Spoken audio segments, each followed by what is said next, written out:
We're recording. Or I guess it started. Asking shall receive. Excellent.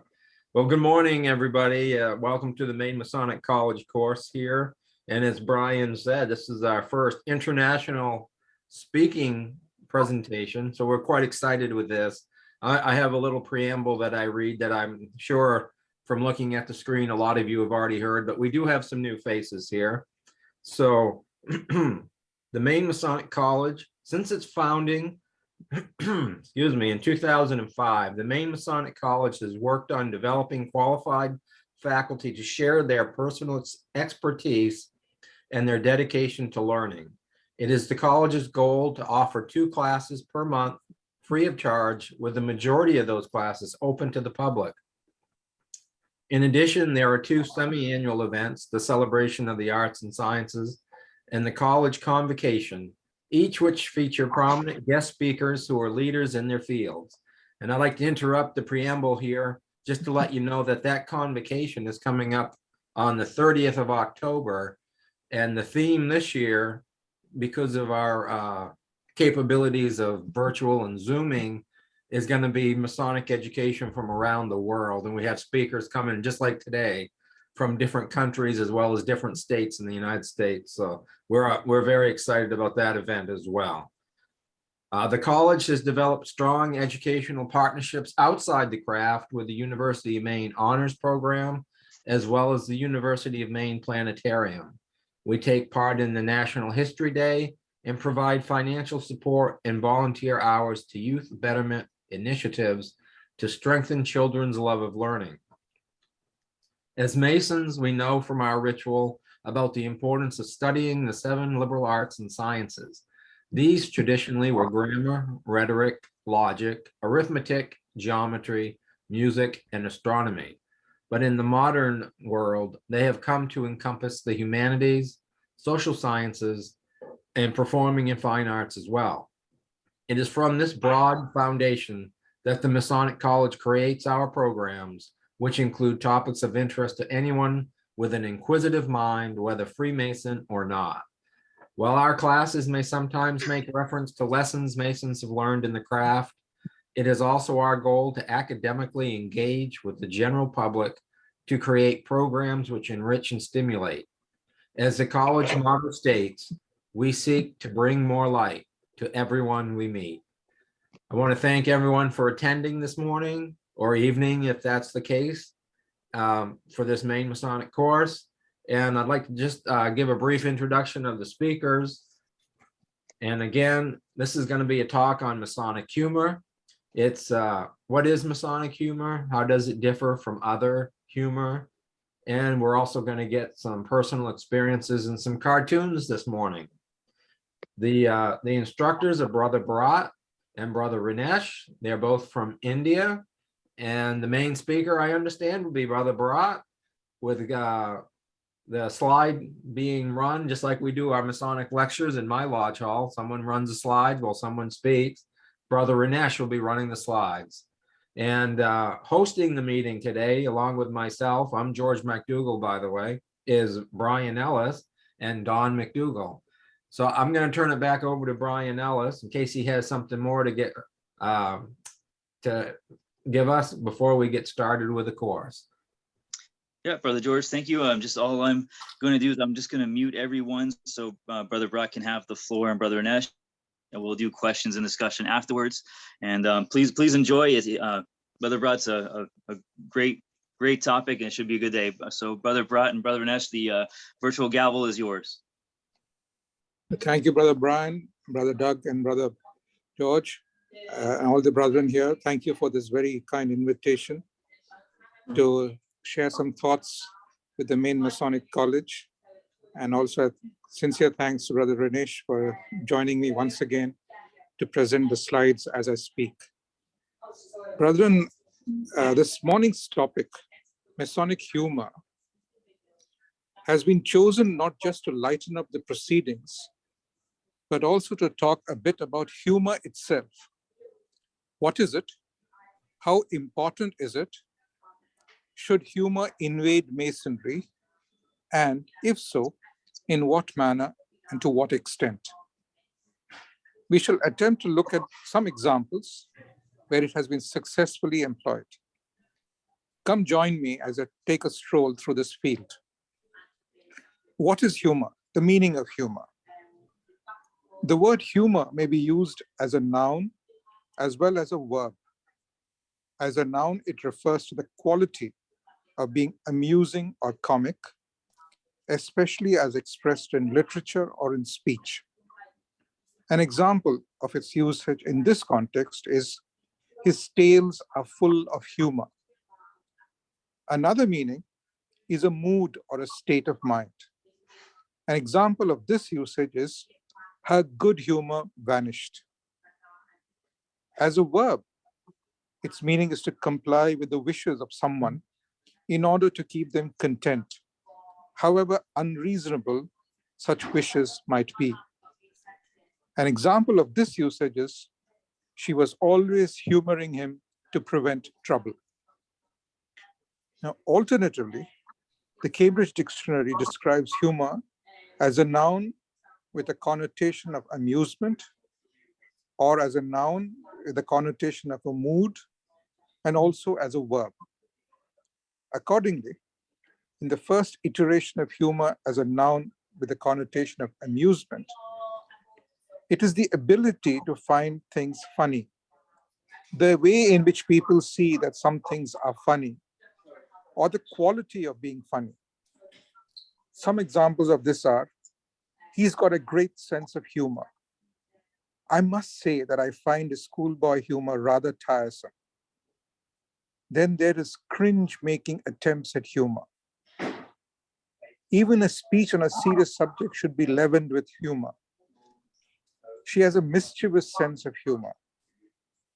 His writing is spiked with humor. And do you like his brand of humor? As per the second iteration of humor, as a noun with a connotation of a mood, it is the state of your own feelings. An example of this is, you seem to be in very good humor today. And finally, as a verb, the word humor means to do what someone wants so that they do not become annoyed or upset. An example of this is, I applied for the job just to humor my parents. So, going on to the Merriam-Webster's dictionary, humor is a tendency of experiences to provoke laughter and to provide amusement. The term derives the humoral medicine of the ancient Greeks, which taught that the balance of fluids in the human body, known as humors, from the Latin humor meaning body fluid, it is they that control the human health as well as the emotion. In the Middle English language, humor is, quote, one of the four bodily fluids thought to affect a person's health, unquote. And this comes from the very early French word humor, which has the same meaning, and it's derived from the Latin word humor, which means actually moisture. In the Middle Ages, it was believed that a person's health or disposition were the result of a balance or of an imbalance of these four fluids found in the human body. These fluids were called humors, from the Latin word humor meaning moisture. These fluids were blood, phlegm, yellow bile, and black bile. If a person had a cheerful or a confident disposition, it was said to be the result of an excess of blood. Such a person was called sanguine, from the Latin word sangue, meaning blood. A sluggish disposition was said to be the result of an excess of phlegm. A person having such a disposition was called phlegmatic, from the Greek word phlegma, meaning flame or phlegm. A fiery, hot-tempered disposition was said to be caused by an excess of yellow bile. A person with this disposition was said to be choleric, from the Greek word chole, meaning bile. The disposition of a gloomy, depressed person was said to be the result of an excess of black bile. Such a person was called melancholy, from the Greek word melan, meaning black, and chole, meaning bile. In time, the word humor came to be used as a general term for disposition or temperament. From this developed the sense of a changeable state of mind or a mood. And more recently, humor has come to be referred to something that is funny. There are various theories of humor. I'd like to spend a few minutes talking about the various theories. People of all ages and cultures respond to humor. Most people are able to experience humor, be amused, smile, or laugh at something funny, such as a pun or a joke, and thus are considered to have a sense of humor. The hypothetical person lacking a sense of humor would likely find the behavior inducing to be inexplicable, strange, or even irrational. Though ultimately decided by personal taste, the extent to which a person finds something humorous depends on a host of variables, including geographical location, culture, maturity, level of education, intelligence, and context. For example, young children may find slapstick such as Punch and Judy puppet shows or the Tom and Jerry cartoons, whose physical nature makes it accessible to them. By contrast, more sophisticated forms of humor, such as satire, require an understanding of its social meaning and context, and thus to appeal to a more mature audience. Many theories exist about what humor is and what social function it serves. The prevailing types of theories attempt to account for the existence of humor, including psychological theories, the vast majority of which consider humor-induced behavior to be very healthy. Spiritual theories, which may, for instance, consider humor to be a gift of God, and the theories which consider humor to be an unexplainable mystery, very much like a mystical experience. The benign violation theory, endorsed by Peter McGraw, attempts to explain humor's existence. The theory says, quote, humor only occurs when something seems wrong, unsettling, or threatening, but simultaneously seems okay, acceptable, or safe, unquote. Humor can be used as a method to easily engage in social interaction by taking away that awkward, uncomfortable, or uneasy feeling of social interactions. Others believe that the appropriate use of humor can facilitate social interactions. Some claim that humor should not be explained. The author E.B. White once said, quote, humor can be dissected as a frog can, but the thing dies in the process, and the innards are discouraging to any but the pure scientific mind, unquote. Counter to this argument, protests against offensive cartoons invite the dissection of humor or its lack by aggrieved individuals and communities. This process of dissecting humor does not necessarily banish a sense of humor, but directs attention towards its politics and assumed universality. There are several sociological factors which influence humor. As with any art, the acceptance of a particular style or an incidence of humor depends on sociological factors and varies from person to person. You could have a court jester from the medieval Europe, a Hopi Indian clown, or a traditional Chinese clown. Throughout history, comedy has been used as a form of entertainment all over the world, whether in the courts of the Western kings or the villages of the Far East. Both a social etiquette and certain intelligence can be displayed through forms of wit and sarcasm. The 18th century author from Germany, George Lichtenberg, said that, quote, the more you know humor, the more you become demanding in fineness, unquote. I would now like to move on to ancient Greece. Western humor theory begins with Plato, like most things else, who attributed to Socrates as a semi-historical dialogue character in the book Philebus, which comes up on screen, the view that the essence of the ridiculous is ignorance in the weak, which are thus unable to retaliate when ridiculed.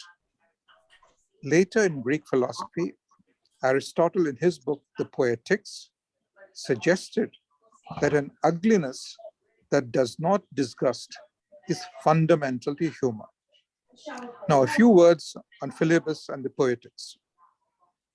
The Philebus is a Socratic dialogue written in the 4th century BCE by Plato. Besides Socrates, who was the main speaker, the other interlocutors are Philebus and Protracus. Philebus, who advocates the life of physical pleasure, which is hedonism, hardly participates, and his position is instead defended by Protarchus, who learned argumentation from sophists. Socrates proposes there are higher pleasures such as those of the mind, as well as lower ones, and asks if the best life isn't one that optimally mixes both. Moving on to Aristotle's Poetics, this is the earliest surviving work of dramatic theory and first extant philosophical treatise to focus on literary theory. In this text, Aristotle offers an account of poetics, which refers to poetry, or more literally, the poetic art, deriving from the term for poet, author, maker, and poet. Aristotle divides the art of poetry into verse drama to include comedy, tragedy, and the satire play. He also has lyric poetry, and finally the epics. The genres all share this function of mimesis, which is imitation of life, but differ in 3 ways that Aristotle describes. The first, differences in music rhythm, harmony, meter, and melody. Second are the differences of goodness in the characters. And third are the differences in how the narrative is presented, telling the story or acting it out. Coming to India, in ancient Sanskrit drama, Bharat Muni's Natya Shastra defined humor as hasyam, as one of the 9 navarasas, or principal rasas, or emotional responses, which can be inspired in the audience by the bhavas, which are the imitations of emotions that actors perform. You can see on screen the navarasas and the corresponding bhavas. So you have, behavior and moods like wonder, valor, revulsion, love, tranquility, anger, fear, grief, and humor. Each rasa is associated with a specific bhava portrayed on stage. Moving on to the Arabic and the Persian culture, the terms comedy and satire became synonymous after Aristotle's Poetics was translated into Arabic in the medieval Islamic world, where it was elaborated upon by Arabic writers and Islamic philosophers such as Abu Bishr, his pupil Al-Farabi, and others. Due to cultural differences, they disassociated comedy from Greek dramatic representation and instead identified it with Arabic poetic themes and forms, such as hija, which is satirical poetry. They viewed comedy as simply the art of reprehension and made no reference to light and cheerful events or troublesome beginnings and happy endings, which are normally associated with classical Greek comedy. After the Latin translations of the 12th century, the term comedy thus gained a new semantic meaning in medieval literature. Coming to China, Confucian orthodoxy, with its emphasis on ritual and propriety, has traditionally looked upon humor as subversive or unseemly. Humor was perceived as irony and sarcasm. The Confucian Analects itself, however, depicts the master as fond of humorous self-deprecation, once comparing his wanderings to the existence of a homeless dog.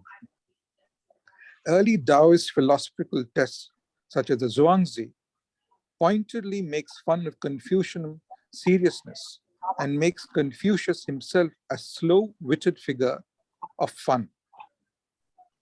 Joke books containing a mix of wordplay, puns, situational humor, and play with taboo subjects like sex and scatology remain popular over the centuries. Local performing arts, storytelling, vernacular fiction, and poetry offer a wide variety of humorous styles and sensibilities. The social transformation model of humor predicts that specific characteristics such as physical attractiveness interact with humor. This model involves linkages between the humorist and audience and the subject matter of the humor. The two transformations associated with this particular model involve the subject matter of the humor and the change in the audience's perception of the humorous person, therefore establishing a relationship between the humorous speaker and the audience. The social transformation model views humor as adaptive because it communicates a present desire to be humorous as well as future intentions of being humorous. This model is used with deliberate, self-deprecating humor, where one is communicating with desires to be accepted into someone else's specific social group. Although self-deprecating humor communicates weakness and fallibility in the bid to gain another's affection, it can be concluded from the model that this type of humor can increase romantic attraction towards the humorist when other variables are also favorable. Humor is also used for psychological well-being. It is generally known that humor contributes to higher subjective well-being, both physical and psychological. Previous research on humor and psychological well-being show that humor is in fact a major factor in achieving and sustaining higher psychological well-being. This hypothesis is known as general facilitative hypothesis for humor. That is, positive humor leads to positive health. Not all contemporary research, however, supports the previous assertion that humor is in fact a cause for healthier psychological well-being. Some of the previous researchers' limitations are that they tend to use a unidimensional approach to humor because always inferred that humor was deemed positive. They did not consider other types of humor or humor styles, for example, self-defeating or aggressive humor. Research has proposed two types of humor that each consists of two styles, making 4 styles in total. The two types are adaptive versus maladaptive humor. Adaptive humor consists of facilitative and self-enhancing humor, and maladaptive is self-defeating and aggressive humor. Each of these styles can have a different impact on psychological and individuals' overall subjective well-being. Affiliative style humor is where individuals with this dimension of humor tend to use jokes as a means of affiliating relationships, amusing others, and reducing tensions. Self-enhancing style humor. People that fall under this dimension of humor tend to take a humorous perspective of life. Individuals with self-enhancing humor tend to use it as a mechanism to cope with stress. Aggressive humor, racist jokes, sarcasm, and disparagement of individuals for the purpose of amusement. This type of humor is used by people who do not consider the consequences of their jokes and mainly focus on the entertainment of the listeners. And finally, we have self-defeating humor. People with this style of humor tend to amuse others by using self-disparaging jokes and also tend to laugh along with others when being taunted. It is hypothesized that people use this style of humor as a means of social acceptance. It is also mentioned that these people may have an implicit feeling of negativity, so they use this humor as a means of hiding that inner negative feeling. In the study on humor and psychological well-being, research has concluded that high levels of adaptive type humor, affiliative and self-enhancing, is associated with better self-esteem, positive affect, greater self-competency, as well as anxiety control and social interactions, all of which are constituents of psychological well-being. Additionally, adaptive humor styles may enable people to reserve their sense of well-being despite psychological problems. In contrast, maladaptive humor types, which are aggressive and self-defeating, are associated with poorer overall psychological well-being, emphasis on higher levels of anxiety and depression. Therefore, humor may have detrimental effects on psychological well-being only if that humor is of negative characteristics. Now, brethren, having spent a lot of time on describing what is humor and its philosophy and its various iterations, let us now move on to Masonic humor. Having established the importance and range of humor, let us divert our attention to the subject of this evening's webinar or this morning's webinar, Masonic humor. Masonic humor, much like its wider counterpart, serves several purposes: to lighten the atmosphere, to make an occasion memorable, or to edify a junior Mason in a less threatening manner. But one must, of course, be cognizant at all times of the appropriateness of the context and the content, as well as the occasion for expressing one's Masonic humor. We are expressly told in our craft, The Ceremony of Passing, that, quote, as the solemnity of a ceremony requires a serious deportment, you ought to be particularly attentive to your behavior in our assemblies, unquote. Later, in the final charge in the ceremony of raising, you are exhorted to, quote, to improve the morals and correct the manners of men in society must be your constant care. With this view, therefore, you're always to recommend to inferiors obedience and submission, to equals courtesy and affability, to superiors kindness and condescension. You are to inculcate universal benevolence, and by the regularity of your own behavior, afford the best example for the conduct of others. Duty, honor, and gratitude now bind you to be faithful to every trust, to support with becoming dignity your new character, and to enforce by precept and example the tenets of the system, unquote. So what are the lessons that one can draw from the above exhortations, particularly from the point of view of indulging in or participating in Masonic humor? A few pointers come to mind, namely, 1, to be particularly attentive to the time, place, and occasion, and the company around you, so as not to cause offense of any sort. 2, to avoid any utterances or behavior in all occasions or instances that may even appear to be demeaning or derogative to a fellow brother or his connections. 3, to refrain from any activity not in consonance with the above mentioned exhortations.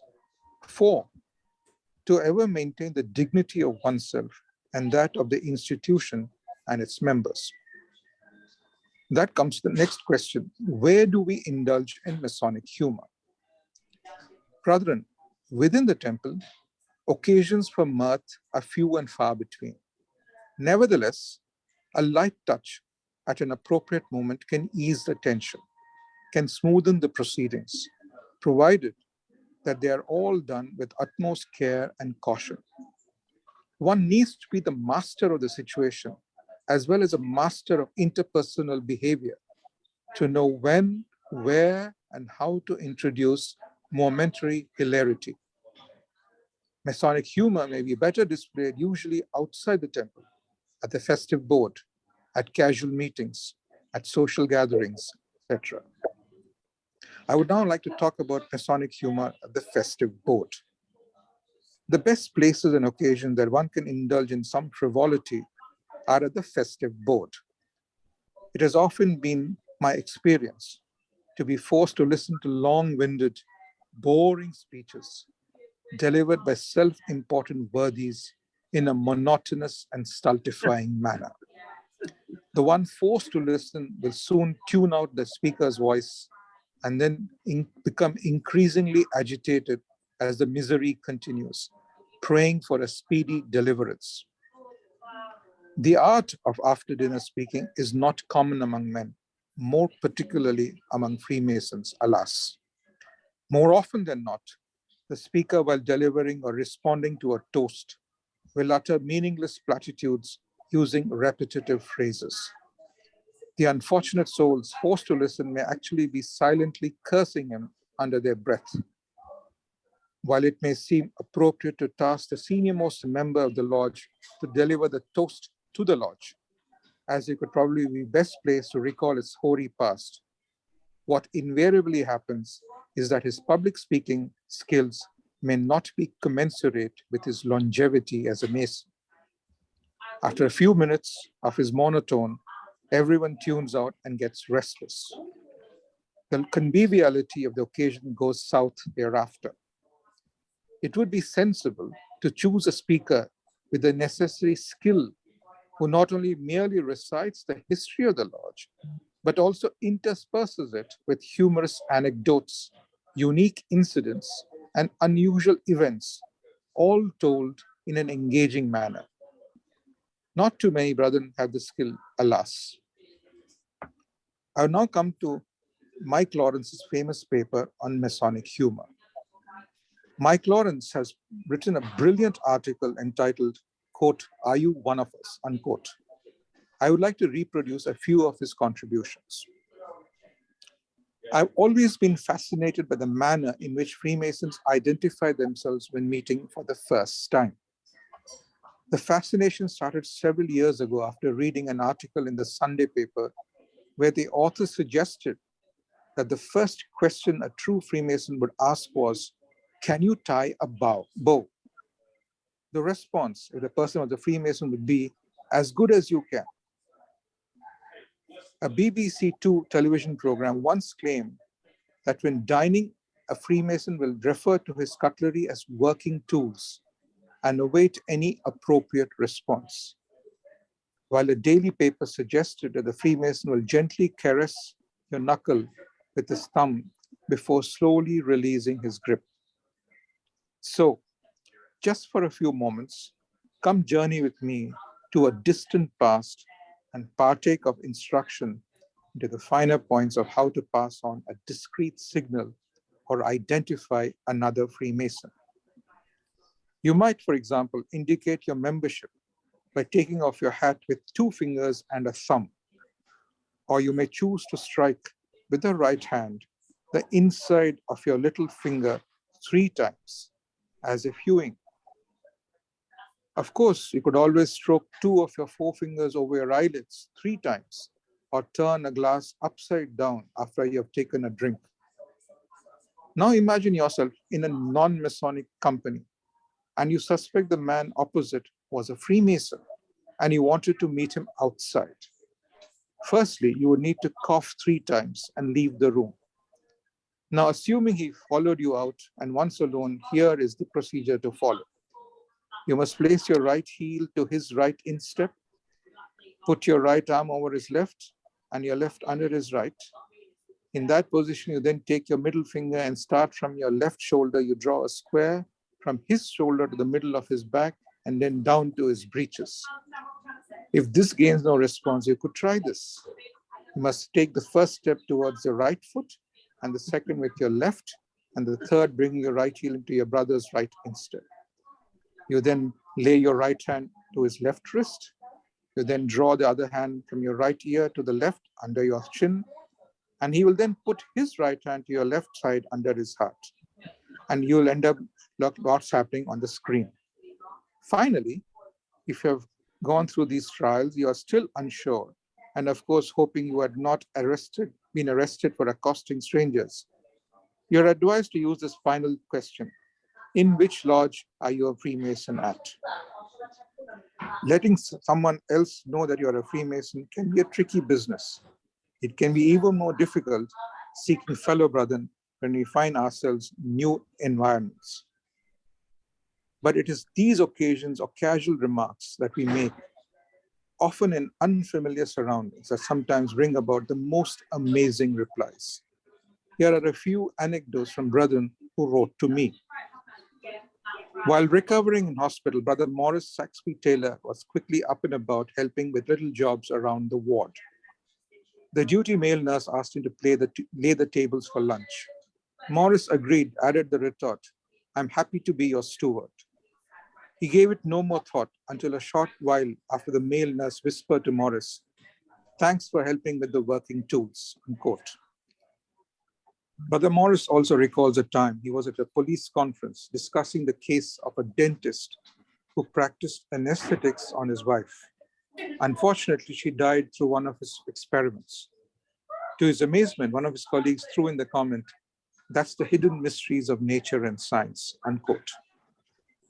This is similar to an incident that happened to another brother whose name was not supplied. Several years ago, when attending a business seminar, the main speaker was emphasizing the difficulty he had experienced while approaching a certain problem. "You see," he explained, "I was taught to be cautious." A small ripple went through the audience. Afterwards, he was amazed at how many brethren had noted the remark. They all met together during lunch, and what could have been a boring day turned into a really enjoyable event. Several years back on television, a well-known comedian and Freemason who regularly graced our screens with his Saturday night game show made a very interesting remark. While viewing a contestant who was wearing checked trousers, he remarked, "My club has a carpet that color." Brother Ron Protiro tells me he has often used the phrase, "How old is your mother?" referring to the number of one's mother lodge. When holidaying in Spain, Brother Nicholas Hopes was standing at the hotel bar when he noticed three gentlemen who took a drink simultaneously using their right arm. Nothing strange about that, you might think. However, upon closer examination, Brother Hopes discovered that they were all Masons, and up until that point, they had all been strangers. One of the most amusing replies I received was from Brother Michael Clough. He was initiated into a lodge where his father and uncle were members. His other brother became very curious as to how Masons distinguished themselves to each other. Quite by chance, all four of them were sitting together one day, and the three Masons crossed their legs right over left at the same time. His brother was convinced that he had discovered the secret. Some years later, he was initiated, and he was most disappointed to discover that knee crossing was not part of the ceremony. The final offering comes from Brother Neil Watkins, who recalls the story of a work colleague who was diving in the Gulf. He had already completed 4 3-month tours, all with the same diving supervisor. The supervisor noticed that on one particular day during each month and at a specific time, 2100 hours British time, the diver would walk to the forecastle, raise his non-alcoholic drink, and toast someone's health. The supervisor had suspected his colleague was a Mason, but had never had an opportunity to discuss personal issues with him. However, one day, the diver was on a platform 130 feet underwater, and the conversation went something like this. Number one diver called the supervisor from his control position on board. "Are you ready?" "Ready, Skip," replied the diver. "Now step off with your right," called the supervisor. Needless to say, their working relationship became richer with their mutual love of the craft. Of course, more often than not, a simple handshake can suffice, guaranteeing that any business at hand, be it work, rest, or play, can progress in an honorable and enjoyable manner. This, of course, is the jealously guarded and unshakable bond that Freemasons throughout the world enjoy. Brethren, this was all paper from Brother Mike Lawrence. Now I go on to more examples of Masonic humor. Brother Sanjay Ranganathan gave me these few instances. Number one, in a village in England, the local pastor was supposed to be a candidate to be initiated that evening. He was asked to come by 5 p.m. to the lodge, which was in the valley between two small hillocks. The pastor took his bike and rode up the hill, and as he was nearing the peak, the chain of his bicycle broke. He swore and got down and pushed the cycle towards the peak and then paused to take rest. He then wondered how he go to the lodge with a repaired cycle. He bent down and, removing his shoelace, and tied the lace to the broken part of the chain to keep it from grazing the ground. He then sat on the cycle and, since it was all downhill, pushed himself and freewheeled to the lodge. Post his initiation at the banquets, he was called to make a speech. He made a customary speech of how happy he was to be part of the fraternity, how it surprised him, blah, blah, blah, but only wondered how the worshipful master knew that he came of his own free will and accord, meaning free will and accord. Again, in a lodge in England, the meetings were always held late in the evening, and next day, Mrs. Lot would approach the worshipful master and ask him, "So you had 15 members yesterday?" The master was shocked that she knew the correct number. This kept happening for several months, and the master was always shocked that he knew the correct number of members attending. The master informed the secretary about this, and they started to check if there were tiny holes in the walls or how she was getting the attendance correct every time. This continued for many years, and one day the brother in question learned that Mrs. Lot was on her deathbed, and he went to meet her. Whispering in her ear, he said, "I never found out how you correctly knew the number of members attending the meeting every lodge night. This has rattled me for these 30 odd years. Since you're on the deathbed, can you please share the secret with me? And as you know, since we are Freemasons, we never reveal a secret." Mrs. Lord just opened her eyes a teeny bit and whispered, "I never spied on your lodge meeting to know the numbers. All I did was count the circles in the ground the next morning, and I would know how many of you were there." With that, she gave a smile and closed her eyes forever. Yet another lodge room in England was devastated by the storm, and the building roof had fallen down. Luckily, as it happened in the night, none were hurt. The master and the brethren got the local civil contractor, who said it would take a few months to get it done, as it had also weakened the supporting pillars and beam. The lodge decided to meet at the local inn till such time the premises were reconstructed. One day, a visitor from another part of the country came to the inn and asked the receptionist as to what was happening in that room that evening, being lodge night. She responded saying that the local Freemasons lodge meeting was happening. The visitor asked her if she knew what was happening, to which she said, "I really don't know anything. They keep everything secret. They don't allow any of us to enter inside as well. You see the man over there? He has been knocking on the door for the last 6 months, but they still have not let him in." Coming to another story. Paddy was a butcher in a local village in England, and he was the only butcher there. Everyone knew Paddy, and he knew everyone as well. People would come to his shop and place their orders, and Paddy would deliver it to their houses. Mrs. Ladybird arrived one such afternoon and ordered a pair of the bull's testicles, as they had medicinal properties, and she wanted to make it into a soup for her sister-in-law. Paddy had informed her that he would deliver it that night. It so transpired that Paddy had also petitioned the local Freemasons lodge to be admitted to the fraternity. The lodge secretary approached Paddy around 4 p.m. and requested him to be present in his best clothes around 6 p.m. When Paddy reached the lodge, he found Dexter, a local farmer, also present, and he was pleasantly surprised that Dexter was also being admitted that evening. The director of ceremonies approached the gentlemen and informed them that since Paddy had petitioned first, that he would be taken for initiation first, and then they would come for Dexter. Now, the lodge was on 2 floors, with a banquet, robing room, and visitor area in the ground floor, and the temple on the 1st floor. Dexter was seated on a comfortable chair in the ground floor when Paddy and the director of ceremonies climbed the stairs. When they reached the lodge door, the director of ceremonies asked Paddy if he had anything in his pockets.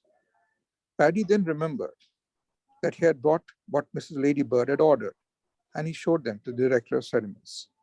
He was asked to divest himself of it, and so Paddy threw down the bull's testicles out of the window and then went in to get admitted. The director of ceremonies, after ensuring that the initial part of the ceremony was done, went downstairs to get the next candidate, but was surprised that Dexter was not found anywhere in that room. The next day revealed that Dexter was seen running from the Freemasons hall and was never again seen in those parts. Now, brethren, after I was initiated, passed, and raised, I sought out the senior-most member of the lodge and asked to be given portions for rendering them during ceremonies. I was given many chances to render the portions. My wife always used to ask me why I was reading the portions in the bathroom and not in any other room. How could I tell her that the bath was the only room in the entire house that was properly tiled? Brother John and Brother Mike are getting dressed and ready for a lodge meeting. When Brother John takes his apron out of the case, Mike notices a pair of silk stockings unrolling and hanging out of the case. Mike asks, "I say, John, what is this with the ladies' stuff?" John gives a quick look and whispers, "You remember the installation meeting last year? Keep it a secret, for on the way back, I stopped at a pub on where I met this lovely female. Apparently, she lost her stockings in my car, and my wife found them. I told my wife that I was passed to a higher degree and I have to wear the stockings. Ever since, my wife washes them and puts them back with my gloves." A master mason was summoned to the Grand Lodge above and went and met St. Peter in the gateway. He identified himself as a member of the craft, and St. Peter asked him which lodge he was a member of. Proudly, the master mason replied, "Old Adage Lodge number 1. St. Peter immediately took him to the clock room, and inside the room were clocks, and each one was moving slowly. The master mason asked St. Peter what these clocks represented and why they were moving slowly. St. Peter replied that these clocks are for each lodge on earth, and when someone makes a mistake in the rituals, the clocks move. The master mason looked around and saw that the clock for his lodge was missing and inquired why. St. Peter responded that the clock of their lodge was in the kitchen. The master mason mused, "Why the kitchen?" And St. Peter replied, "They use it as a fan." Now here's one which was narrated by a senior past master of my own mother lodge, Right Worshipful Susheel Bhalla, while he was receiving his 25-year long-term service jewel. Apparently one summer month in his lodge, Lord Srinivasa Gopala, a journalist was being initiated into the craft. The day was really hot. The air conditioning was ineffective, and it was suffocating within the temple.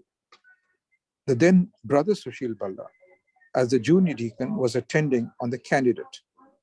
When the master, post the obligation, asked the usual question, "What is your predominant wish of the heart?" the candidate replied, "Chilled beer." The master looked at the junior deacon in bewilderment. Brother Bhalla then whispered into the ear of the candidate, "Say light," to which the candidate said, "Okay, light beer." No, that candidate was not me, by the way, brethren. And while on the subject of my mother lodge, let me narrate yet another incident that happened just a few years before my own initiation. This story was also told by the very same Susheel Bhalla. The master in the chair was known to be a happy-go-lucky sort of chap, rather nonchalant about most matters, and more particularly so about matters Masonic. Despite this, he was well liked by all, as he had a heart of gold. Apparently, at one particular meeting, when the candidate for raising was to be entrusted with the pass script and the password, the very same master, knowingly or unknowingly, and the jury is still out on that, informed the candidate that the password was not as what you and I know, but he said the password was Michael Caine. God bless Michael Caine. And now present to you further instances of Masonic humor contributed by another brother, very much Brother Ramaprasad. A man is walking through the reception area of this local park when he notices a huge fight going on in full fury on the football field he's passing. What's going on? He asks a spectator watching from the sidelines. The other replies, it's a match between the Masons and the Knights of Columbus. What's the score? Asks the first one. I don't know. It's a secret, answers the second. Now, Pat and Bill had been lodge brothers for many years. They had promised each other long ago that the first to go to the Grand Lodge above would return to tell the other whether they were really lodges in heaven and what they were like. By and by, it came to pass that Bill went first. One day, shortly after, Pat was working in his garden when he heard a whispered voice. Psst, Pat. He looked around but saw nothing. A few minutes later, he heard, now quite clearly, Pat, it's me, Bill. Bill? Pat exclaimed, are you in heaven? Indeed I am, said Bill. Pat paused for a while to get over the shock and then said, well, Bill, are there lodges up there in heaven? There certainly are, Pat. There are lodges all over, and they're quite magnificent, equal or better than any we have seen. The meetings are well attended. The ritual is word perfect. The festive board fantastic. And the spirit of Masonic fellowship is all pervasive. My goodness, Bill, said Pat, it certainly sounds very impressive. But for all that, you seem rather sad. Tell me, old friend, what's the matter? Well, Pat, you're right. I have some good news and some bad. Okay, what's the good news? The good news is that we are doing a Master Mason degree this coming Wednesday. Great, said Pat. What's the bad news? You are the senior deacon. There is this lodge located in the backwoods of a small southern town where the brethren are faithful Masons but lack knowledge of receiving brethren from other jurisdictions. During one of the meetings, the inner guard informs the master that there is an alarm at the door, whereupon the master replied, attend the alarm and report your findings. The inner guard opens the door and sees to his amazement a brother impeccably dressed with an elaborate apron and jewels about his chest. The Tyler being somewhat slow to answer for the visiting brethren, the visitor states, my name is John Smith, past master of my lodge, past district deputy of my district, past grand master of my grand lodge, past sovereign grand commander of the Scottish Rite, York Rite Legion of Honor, past imperial potentate of the Shrine of North America, who humbly requests an audience with the worshipful master. The junior deacon, upon hearing these words from the visiting brother and noticing the elaborate apron and jewels upon his chest, immediately closes the door, returns to his post and informs the master. Worshipful master, the grand architect of the universe is at the door. Question. How many Masons does it take to change a light bulb? After much research, this tricky question can now be answered. Brethren, it takes 20 as follows. 2 to complain that the light doesn't work. 1 to pass the problem to another committee, the temple board or the master of the lodge. 3 to do a study on light in the lodge. 2 to check out the types of lights the Knights of Columbus use. 3 to argue about it. 5 to plan a fundraiser dinner to raise money for the bulb. 2 to complain that that's not the way we did it before. one to borrow a ladder, donate the bulb and install it, and one to order the brass memorial plate and have it inscribed. Some years ago, just after the introduction of random breath testing, the police officers of a small country township had to show the community that random breath testing was working. They decided to stake out the local Masonic hall. Then as the night wore on, eventually a Mason slowly came down the stairs and got into his car. The moment he started the engine, two officers approached him and asked him to blow into the bag. He did, of course, and to the amazement of the officers, proved negative. Fearing a faulty bag, tried again with the same result. Sure of a possible conviction, they then escorted him to the police station to do a blood test, with it also proving negative. Being upset with this, they then asked him what had gone on and what he had done that evening, to which he answered, the Grand Master was there, the Grand Secretary was there, the Grand Stewards were there, and we all had a great time. As to my job, I was the Grand Decoy. Brethren, I now present you some of my own findings. A patrol car stops a vehicle one night at 2:30 a.m. for a routine check. Where are you going, sir? Asked the officer. To a lecture on Freemasonry, replies the driver. And exactly who gives lectures on Freemasonry at 2:30 in the morning? Asked the cop disbelievingly. My wife, when I reached home, replies the driver. Our brother went for a job interview, knowing that the interviewer was a Mason. He explained that he was absolutely the best qualified for the job and secretly hoped that his lodge connection would get him the position. The interviewer said that his qualifications were excellent. What about the salary? Asked the brother. Have it and you begin, said the interviewer. A candidate was being initiated and he entered blindfolded into the lodge and knelt for prayer. Soon after that, the master asked, in all cases of danger and difficulty, in whom do you put your trust? He replied before the junior deacon could prompt him, in my wife. The junior deacon insisted to him to say in God, but the candidate replied, I do not know about God, but I trust my wife. On women Freemasons, the question, why aren't women allowed into Freemasonry? Answer, imagine telling your wife that you had a worshipful mistress in the lodge. A new initiate returns home to his wife, who is naturally curious to know what went on. The conversation goes something like this.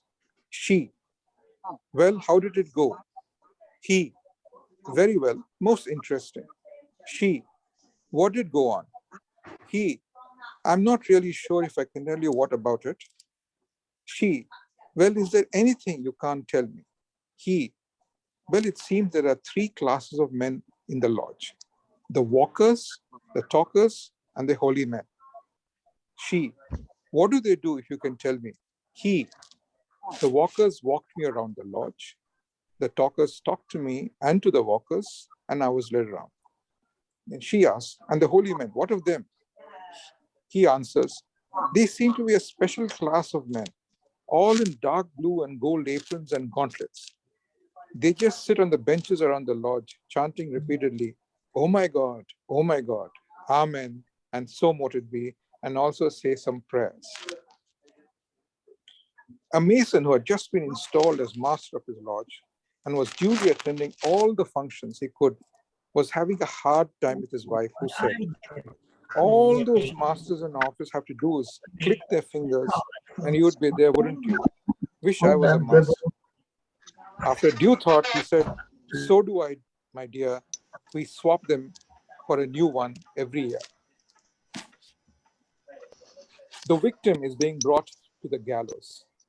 The hangman puts the noose around his neck. The victim says, I really can't understand this. The policeman who caught me was a Mason. The prosecutor was a Mason. The judge was a Mason. And you're the bloody junior deacon in my lodge. The hangman replies, calm down, brother, and step off with your left foot. The last one I'm going to talk about, this is something I read about a past Grand Master and past Grand Secretary of your own Grand Lodge of Maine, Most Worshipful Brother Peter Schmidt. He always made himself the object of the story, and the story in his own words. Most Worshipful Brother Schmidt used to have a speaking engagement all around the state. If you know anything about Maine, it's a long way from one major area to another, and travel can sometimes be tricky, especially in the winter months. One particularly cold winter's evening, Most Worshipful Brother Schmidt had to leave his home at Portland for a speaking engagement in Bangor, normally a little over a couple of hours away. Most Worshipful Brother was not known for his maintaining the posted speed limit. In fact, if you looked up lead foot in the dictionary, chances are you might find the picture of our most esteemed brother next to the definition.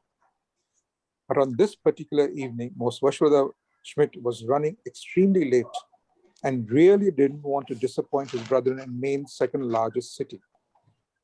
So he got on the Maine Turnpike, pressed the pedal to the floor, and headed north. He was making great time until he passed Freeport. He looked into his rear view mirror and saw the flashing lights of a state police car. Most Worshipful Brother Schmidt pulled over, got his license and registration ready, and waited for the officer. The state trooper tapped on the window, and Most Worshipful Brother Schmidt rolled it down. "License and registration, please," the trooper said. Most Worshipful Brother Schmidt handed the documents to the officer, and while he was examining them, Most Worshipful Brother Schmidt asked the trooper if he was a traveling man. "Indeed I am," was the reply. "Sir, I'm Peter Schmidt, the current Grand Master of Masons in Maine, and I'm going to be very late for a meeting in Bangor. Can you help me out?" Our Most Worshipful Brother asked. "Well, I'll let you go this time, but keep your speed down," the trooper replied. "And it was a pleasure to meet you, Most Worshipful Brother Schmidt." Once again, Most Worshipful Brother Schmidt headed north, and as soon as he felt comfortable that he was way past the trooper, he pressed the metal to the pedal. He whizzed past Augusta and was now about an hour or so away.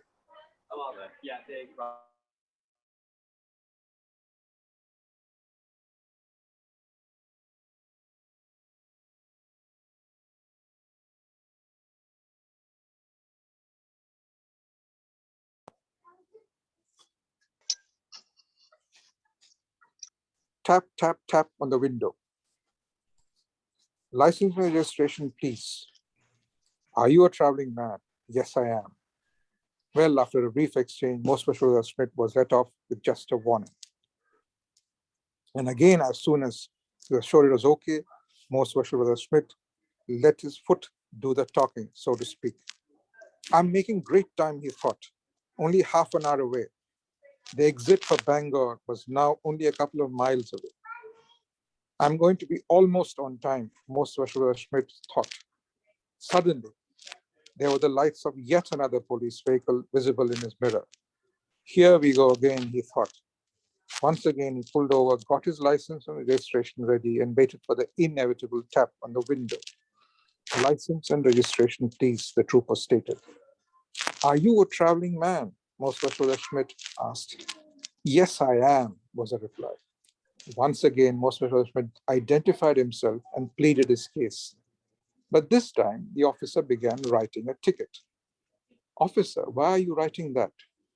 "I was stopped outside a Freeport by an officer who was a brother, and he let me go with a warning. I was stopped by an officer outside of Waterville who was a brother, and he too let me go with a warning. Why are you issuing me a ticket?" The officer looked at Most Worshipful Brother Schmidt very calmly, and with just the hint of a grin on his face, replied, "In Freeport, you met my brother Jubilo. In Waterville, you met my brother Jubilo. But me, my name is Jubilam, and what I propose, I perform." And with that, the officer finished writing, tore the ticket from his book, gave it to the Grand Master, and wished him a safe journey. So there you have the story of Most Worshipful Brother Peter Schmidt. Now, there are a couple of most of these jokes. The worshipful master of a lodge found a bottle with a genie in it. In accordance with custom, the genie offered to grant him a wish. "Okay," said the worshipful master, I've always wanted to go to Hawaii, but I hate to fly. So my wish is for you to build a bridge so I can drive to Hawaii. I can't do that, exclaimed the genie. Don't you know that's impossible? No genie could do that. It's too far. The water is too deep, and it's just totally beyond anybody's power. You will have to make another wish. Okay, said the virtual master. I wish that at our next stated meeting, all the old past masters would just get along and not cause any trouble, not have to tell us how they did it in their year, nor complain about the ritual, not put down the current officers, but just sit on the sidelines and behave. Said the genie. Do you want that bridge with 2 lanes or 4? Finally, my brethren, I cracked this joke personally only after I had installed my successor, worshipful master, in the Eastern chair. A young man was initiated into Freemason in his city. At first, he displayed great enthusiasm and did not miss a single meeting. However, after a few months, he was beginning to miss a few meetings. So when he was present at the next meeting, a concerned brother asked him what the reason was for his occasional absence. The young brother informed that he lived in a rough neighborhood and that whenever he left his house for a late evening Masonic gathering, upon his return, he found that his place had been burgled. Upon hearing this, the older brother suggested that he approach a particular member of the lodge who bred guard dogs that would probably serve the purpose. The younger man enthusiastically thanked the older person for the suggestion and approached the dog breeding brother. This brother immediately agreed to help and set up an appointment for the following day. Accordingly, the young man went to the kennel where he was shown a number of dogs. The kennel owner recommended a particular dog, which the young man accepted. After completing the transaction, he returned home with his new acquisition. After a few days, the young man returned to the kennel and informed the brother that although the dog was fine, it seemed to be a little bit untrained. He requested whether a slightly better trained dog could be made available.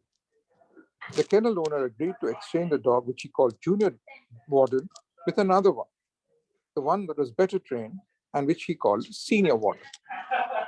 The young man happily took the new dog and returned home. A couple of weeks passed. Once again, the young man went to the kennel and met the owner. He informed that the Senior Warden was certainly better trained than the Junior Warden, but still it seemed to lack something. Could he exchange this for a still better trained one? The owner understood the predicament of the young man and agreed to once again exchange this dog for an even better trained canine. Accordingly, he selected a really experienced mutt and gave it to the young man. The young man went home delighted. Alas, all was not well. The young man appeared the very next day at the doorstep of the kennel, looking completely harassed. The kennel owner, after one look, anxiously asked the young man, what was the matter? What was the problem? The young man, with great difficulty, collected his wits and blurted out, what have you done? You told me that this was a superior dog with experience and highly trained. Last night, I had burglars in my house ransacking the place. Instead of protecting me and chasing away the intruders, all it did was bark from a safe distance. What kind of guard dog is this? Upon hearing this, the kennel owner replied, but of course, this is what he has been trained to do. He is, after all, a past master. And brethren, there are also something known as Masonic catechisms, which one comes across in our Masonic career. Now, here is a Masonic catechism of a humorous kind. These are referred to as the test questions of the so-called 4th degree. Question: how were you prepared to be admitted to the 4th degree? Answer: in a manner entirely different from the former degrees, because in this degree, my apron was removed, my tie loosened, my jacket unbuttoned, and a corkscrew placed in my hands. Question: what is a corkscrew? Answer: An implement shaped like a winding staircase. Question. As it is the hope of beer that sweetens labor, where did our brethren go to receive their wages? Answer.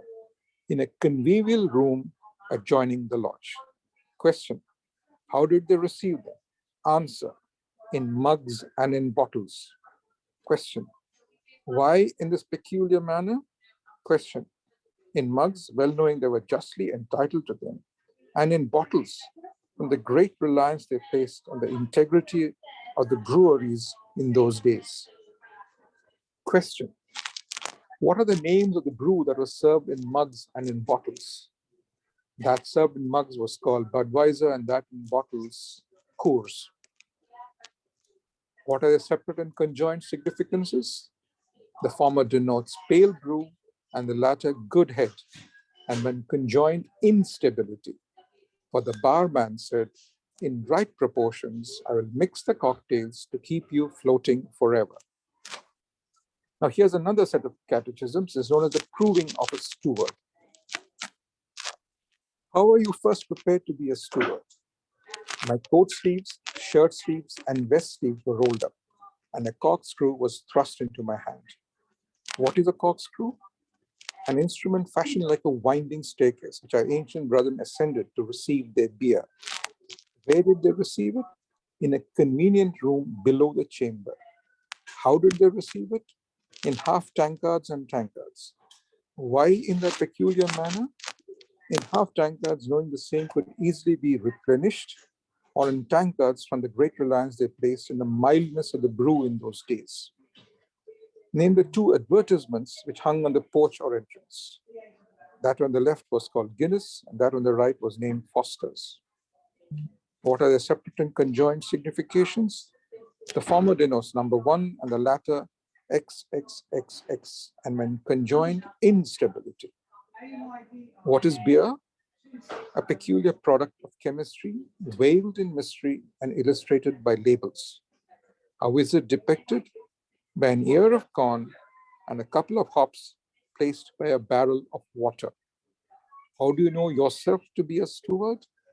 By repeated trials and sessions at the bar, and the willingness of the worshipful master to release me early so as to be able to get to the bar before the other less fortunate brethren. I wonder how long it goes before this goes to the book of the work. Now, brethren, there are some wonderful Masonic cartoons which one might have come across in our career. Here's an example of some of them. I don't know if you can see them on screen. There are something about Masonic harmony, hail to the chief, and then the fraternal greetings coming up there. There's also a rush to the bar. Lots of beautiful Masonic cartoons. If you can just look at them for a moment. Here are some more cartoons coming up.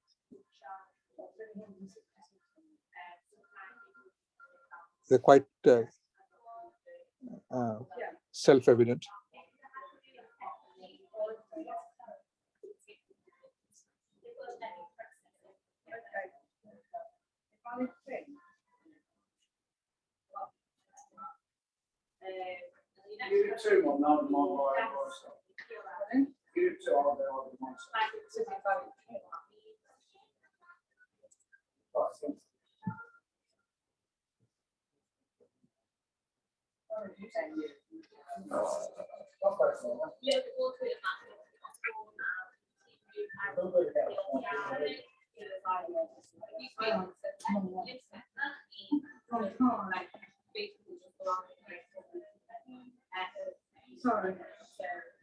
As you can see, a huge variety of cartoons. And then we got what are called Masonic memes, which is the latest thing which has come up in the 21st century. So they're quite hilarious once again. Almost all will elicit a chuckle.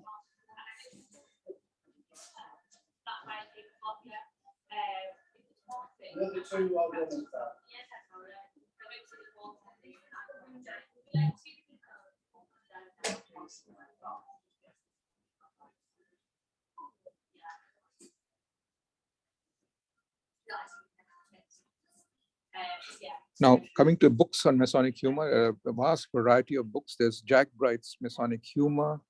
There is Martin Fox's book on Laughter on the Level. There's another one by him on Signs of a Mason. And Richard Gann was a deputy Grand Secretary of Mark Mason's Hall in London. Got a wonderful book called Secret Handshakes and Rolled Up Trouser Legs. And Jack Bright has another book on Masonic humor. So quite a few books you can see. And you'll find hours of entertainment going through these books. Now, brethren, in conclusion, I would like to show one small video. This was sent to me by Right Worship Brother Robert Clearman. He is from the Grand Lodge of Ontario, Canada, province of Ontario. And it's about operative Mason. It's a hilarious video. Enjoy it. It is accompanied by some lovely words also.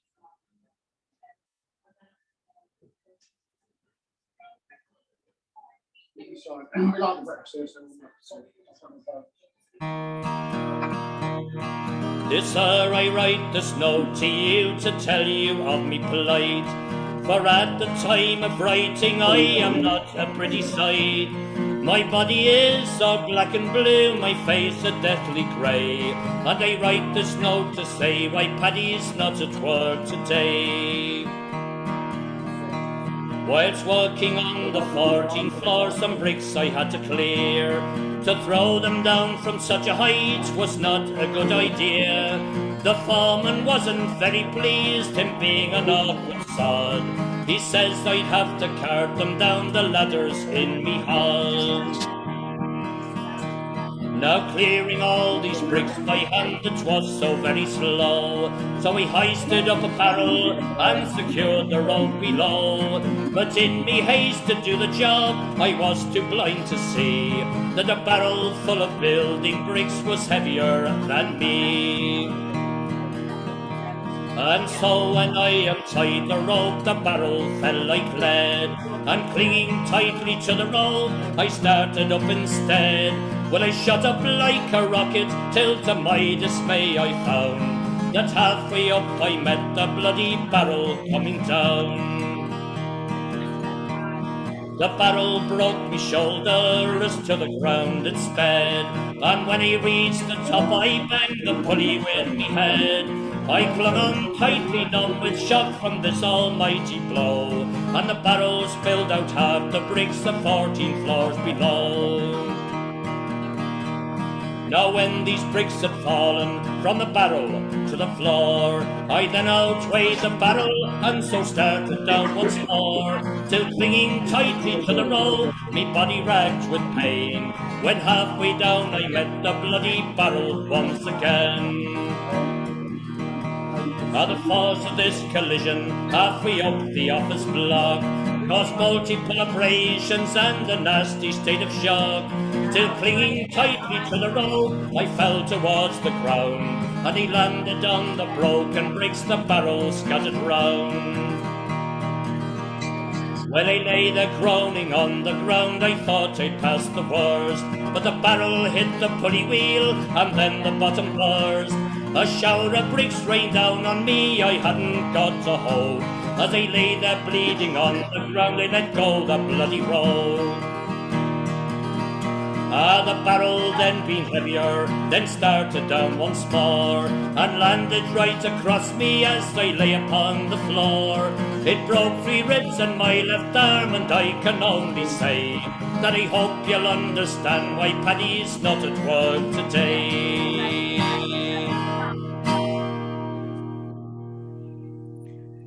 Brethren, I hope you enjoyed that little talk on humor and some examples of it. And these are my references for the paper. My profuse thanks once again to Brother Brian Ellis for having invited me here, and Brother Rinesh for converting this paper into the presentation. Thank you once again, my dear brother. Well, Brother Bharat and Brother Rinesh, thank you very much. That was excellent. That was a lot of work as well, and we appreciate that you did that.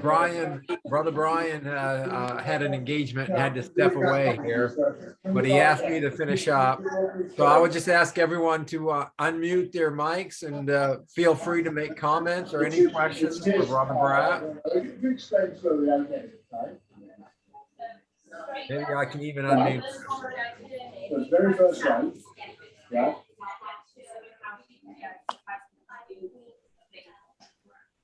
Okay, how far down did you once we turn?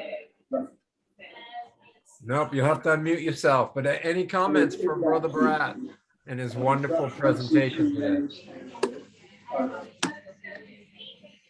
Oh, please, yeah, we can always try it. It's not my car.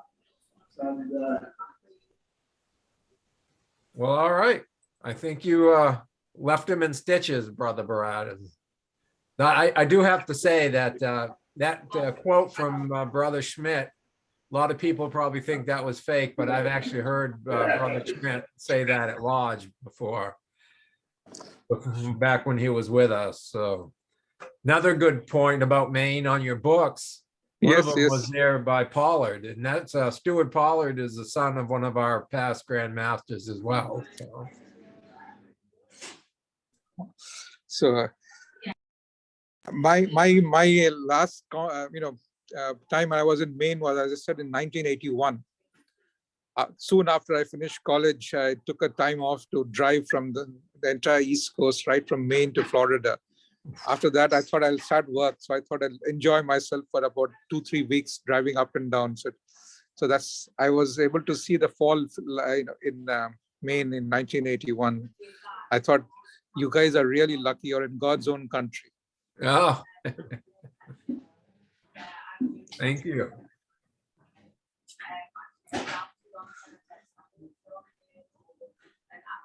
All right, any questions or comments? I'll put out the ad again for the convocation, which is coming up October 30th for Eastern Standard Time. It starts at, I believe, 9 o'clock. If anyone knows that better, please correct me.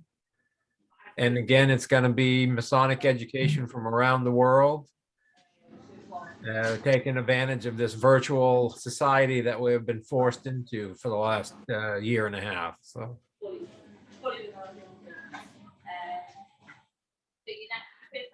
I would like to say that our Masonic humor is so refreshing in our society today, where vulgarity is a humor in our society that is responded to beyond belief to me. I have never heard vulgarity from any of our brothers in their contributions to our lodges and their presentations. Hopefully Masonry will continue to be a source of information, guidance, and humor that will never serve to the need of vulgarity in our presentations in any way. I really appreciate what's been presented today, and really find our Masonic involvements and what we learn, being humorous or whatever. I really appreciate those. And Chuck Riddlin comes to mind. Wherever Chuck goes, he has that ability to relate in a humorous way in everything that he does. And there are so many of our Masons that have that capability. And I really appreciate that. And I'm sure you all do too. Thank you for the opportunity to just bring that to light. Thank you, Brother Dan, for your kind words. And I personally believe that vulgarity is the last refuge of those who have no humor in them. They use that as some kind of crutch, because they can't find humor anywhere else. I think it's a failing on their part if they resort to vulgarity.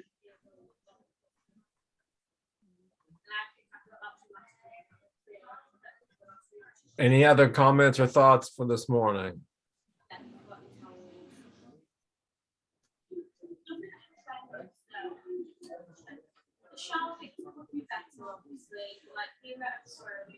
Oh, okay. I guess that brings us to the close of the class this morning. I'll be glad to leave up the session if anybody wants to start talking about anything else, of course. So sometimes we've had some wonderful discussions on that following classes that get done early. So thank you again, Bharat. That was wonderful. Thank you, George. Thank you, everyone. I wish you all well. And as we are coming up close to the beginning of the season, advance greetings for Thanksgiving and, of course, Christmas and New Year coming up. Thank you very much. Yeah. Cheers.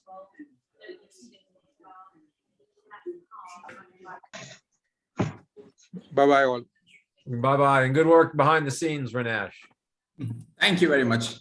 Thank you, Rinesh. Thank you, Thanks a and lot. bye-bye for now. Bye. Bye. Take care. Bye, David. God bless you all.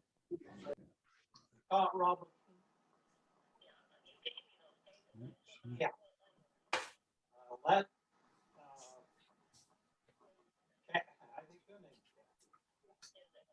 yeah, she called down there.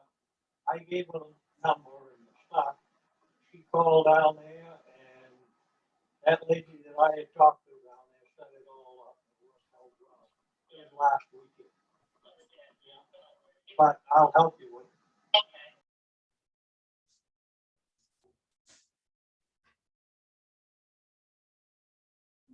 All right, looks like Frank stepped away. I don't know if we got if two other people are still here or not, Don. Oh, shit, there's the International Order of the Rainbow.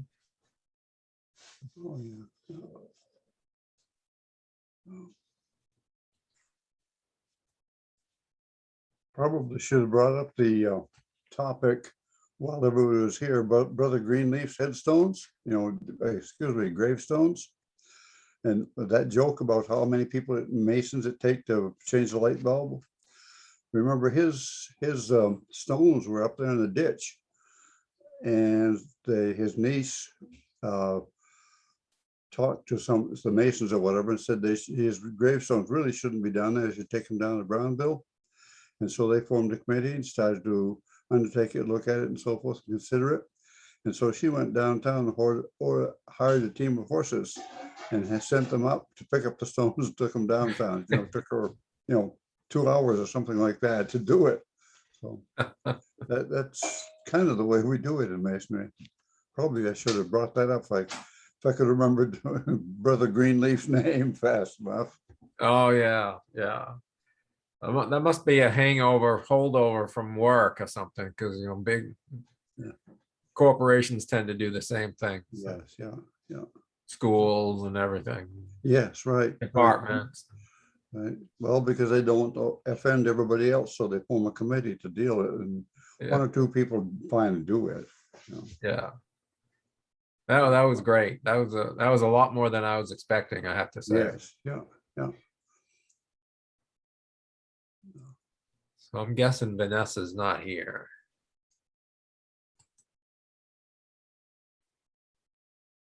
So I'm gonna. Well, guys, thank you very much.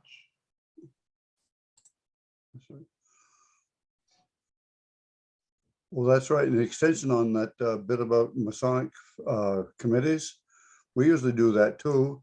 And then we wind up we have Dennis Green, who's still on there, have him deal with it. Yeah.